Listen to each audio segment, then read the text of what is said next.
Just look at this. Just look at this real quick. Look at how much effort was put in to this animation. This was honestly one of the best scenes in the anime of BlueLock. And today, topic of the day is BlueLock season 2. And I'm not gonna lie, BlueLock season 2, as some people may shit on it or discredit it, say that the animation was terrible. It really wasn't too much, in my opinion. It really wasn't too much of a change up, other than the fact that there was less animation per se, more CGI, less, I guess, hand drawn animation. It was more slideshows in season 2 compared to season 1, but in all, it really wasn't too bad to the point that it's unwatchable. Season 2 of BlueLock is not unwatchable. I don't know who's being that over dramatic over the show. It is not that bad, unless you are very, very, very, very picky about animation.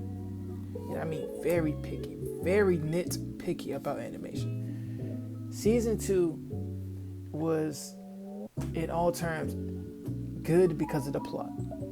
The plot was amazing. Even though they really, I guess you can blame season 1 for that issue about Kunigami not being, I'm not gonna spoil it, but it was a certain part with Kunigami where, I don't know, hopefully I'm pronouncing his name right, where something was supposed to be shown but it wasn't shown.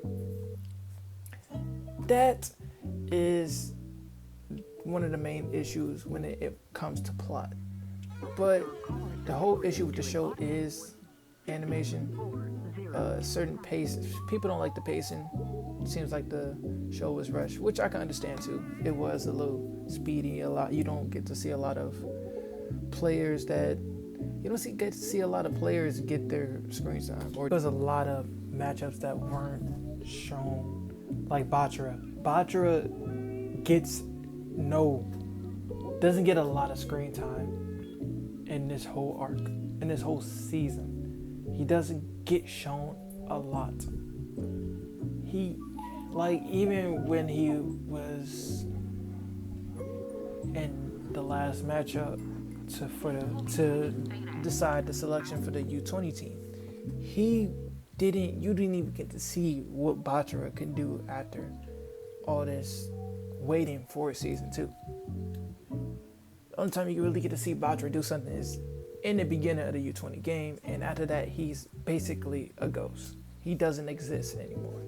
He's honestly invisible in the whole anime after that beginning part in the U20 match. After that, he doesn't get no more screen time.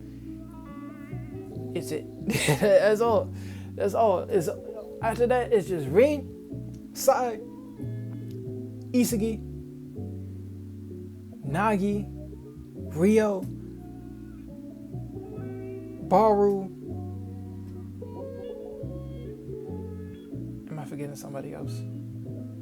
And the nigga with the speed, the Flash. If you watch the anime, you'll get it. You'll understand. But the Flash.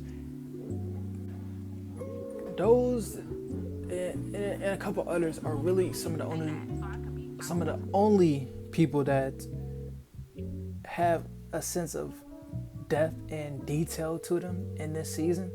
And compared to certain others, they don't really get all of that.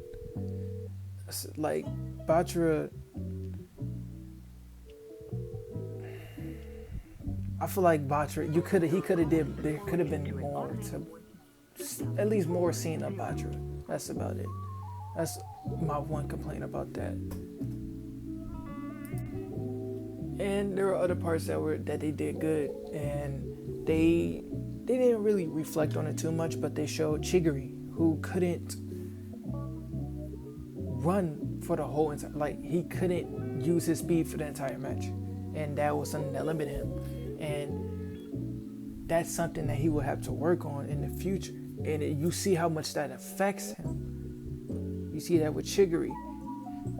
You see it with Nico, who has been surprising me for the entirety of this fucking show. Nico is a character that I feel like grown so much since the beginning of the show.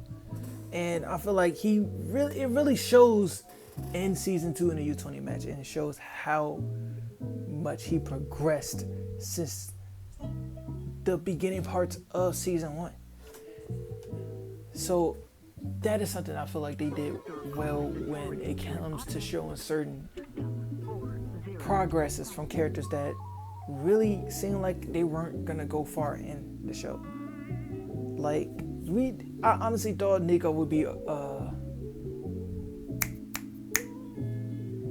not a Rock Lee situation.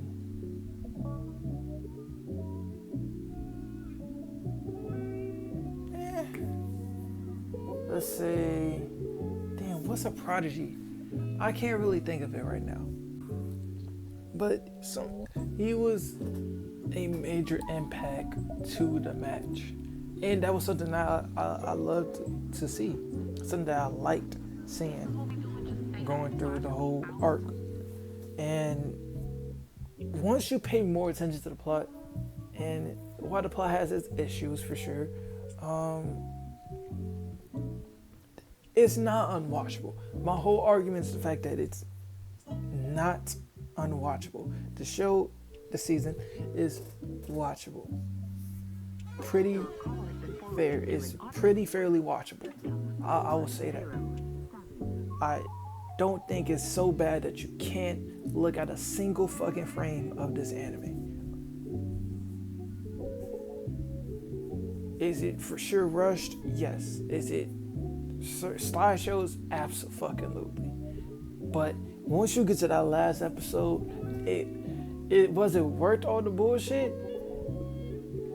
Looking at BlueLock for the past 2 years, yeah, I'll say it's worth it. I would say it's worth it, because in my opinion, this is that 2-minute clip of Sai and Rin was the best animation from BlueLock in its entirety, and I will stand on that 10 toes down. Fuck whoever got to disagree, but I will stand on that. It wasn't that bad. Holy shit, my shit finna die. Fuck, damn it, no. Hopefully, but that's all I really wanted to talk about. Just give this shit a review, show a review, and that's about it. All right, hope you have a good one. Peace.